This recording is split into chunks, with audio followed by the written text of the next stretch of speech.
Hi everyone. So today is all about the keto diet and how it works and how we used it for Dimitri.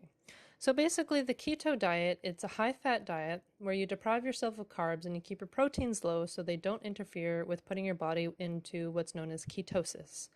So in ketosis, what happens is ketones, which are a chemical your liver makes, you produce them when you don't have enough insulin in your body to turn sugar into energy.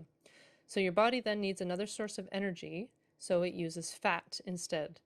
Your liver turns this fat into ketones, which is a type of acid and a descent into your bloodstream, which is then used for energy.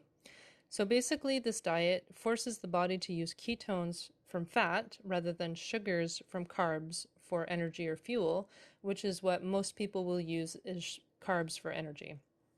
So ideally, this diet should not be used for personal diets in order to lose weight or get healthy, quote unquote. It is a very strict diet.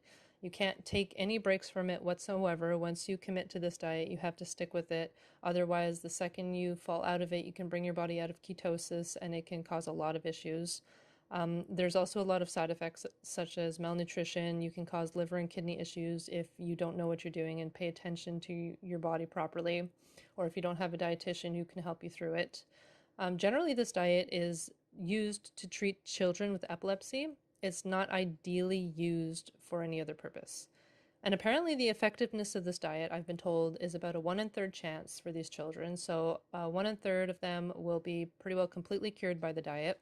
1 in 3 will do nothing, and 1 in 3 will see worse seizure activity, which is what we're pretty sure we saw. So that's why we're coming out of it now. So as this video goes, you will get to see what one of his meals looks like, and we will talk about the diet and how we worked with it through the time that we were dealing with it. Okay, so here I'm weighing out his breakfast for the morning. He gets about 11.1 grams of cheese. So I weigh that out first and I'll chop it up real small so that way it can, spread out throughout most of the food. And then I do his mayo. He gets about 12.7 grams of mayo, so that's what that looks like. And then I'll chop up the breakfast sausage, and he gets about 37.8 grams of breakfast sausage, and it's specifically the particular brand, so that way it has the right amount of carbs and fats and everything in it and doesn't get complicated. So I chop it up first because things will weigh differently after you chop them up versus if you don't, whenever they're weighed. And then I weigh out the cream, the whipping cream, about 30 grams of whipping cream for his breakfast. And I weigh him out some applesauce at about 43 grams of applesauce. So this is at the 2.25 to 1 ratio. So whenever he was on a 1 to 3, he was getting like a spoonful of applesauce. It was totally different than the way it looks now. This is the weaning off, so it's a little bit different. And then there's all his meds. That's his breakfast most of the mornings.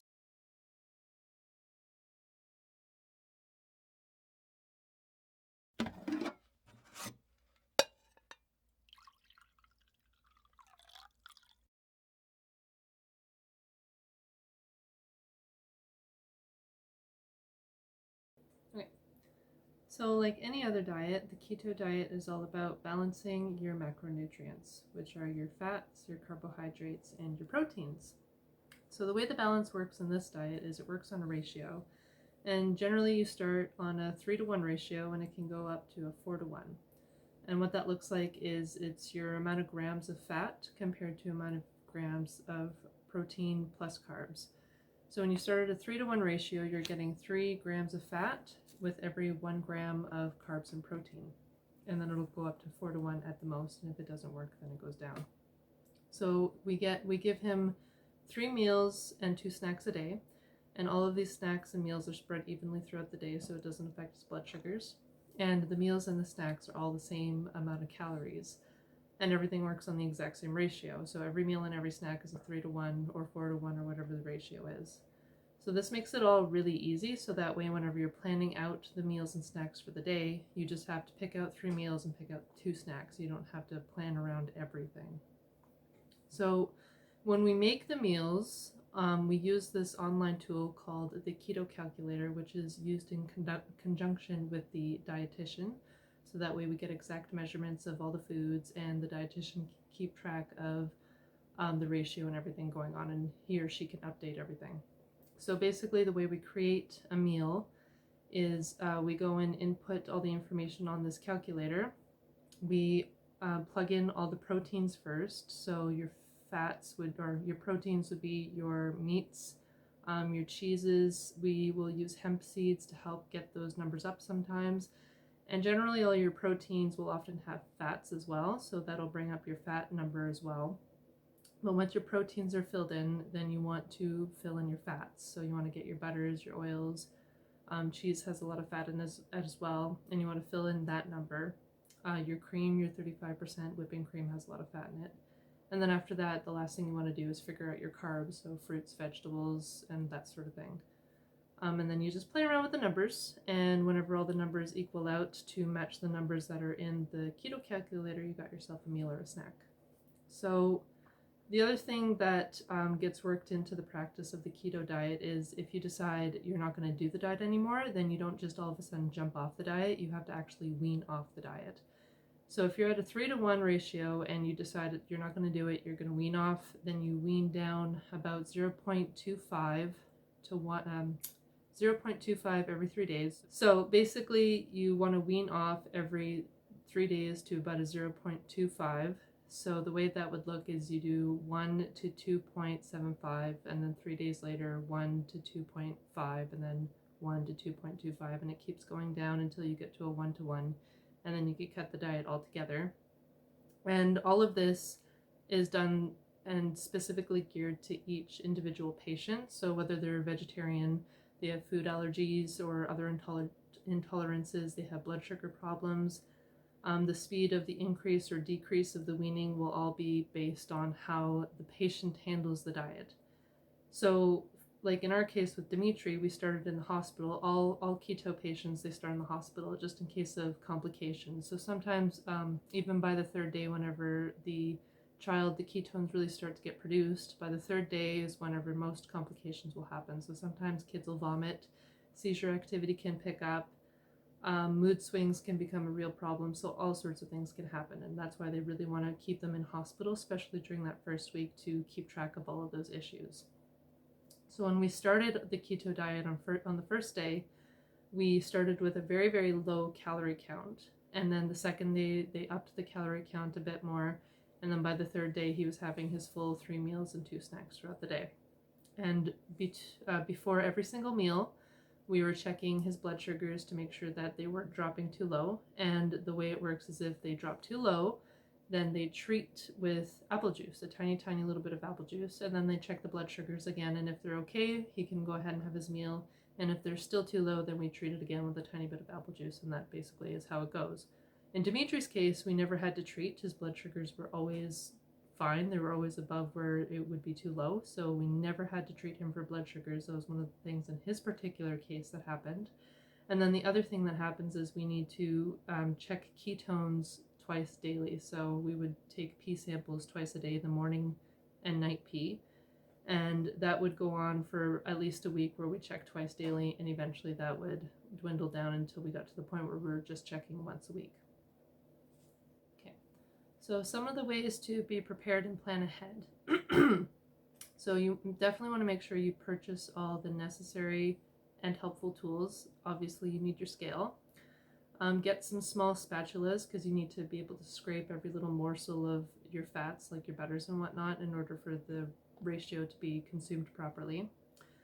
Get some recipe cards to write down your recipes, maybe molds for particular snacks. Reusable containers are great for storage. Have a regular grocery list and a stockpile of most used foods. For us, it was things like butter, cheese, mayo. I ended up using applesauce for the carbs a lot of the time. I cook breakfast sausage almost every day. And then also the 35% whipping cream is something that he was allowed to drink other than water, so that's something we'd have every once in a while as well. So one of the things you want to have is your workstation. So for me, I have where I keep my scale. I also keep all my recipe cards. I also keep the butter because I'd use it for almost everything. And then close to that area, I'd also keep his medications because he's having medications 3 times a day. So it was almost every meal he was having his medications.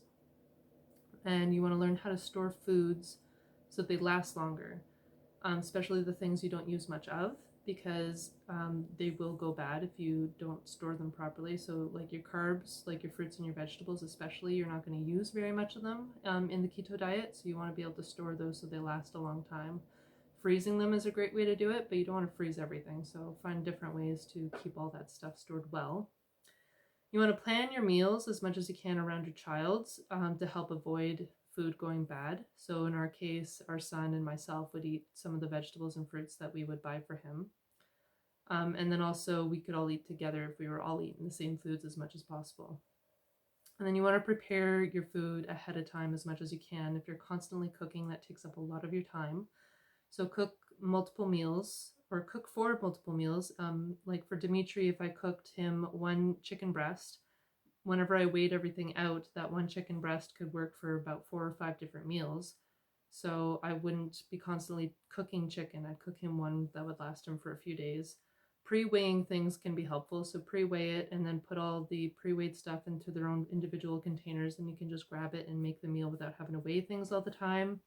This can also be a good way to help deal with the possibility of power outages, so that way food's already prepared. And if you have a scale that takes batteries, which you definitely want to do, then power outages won't be a problem.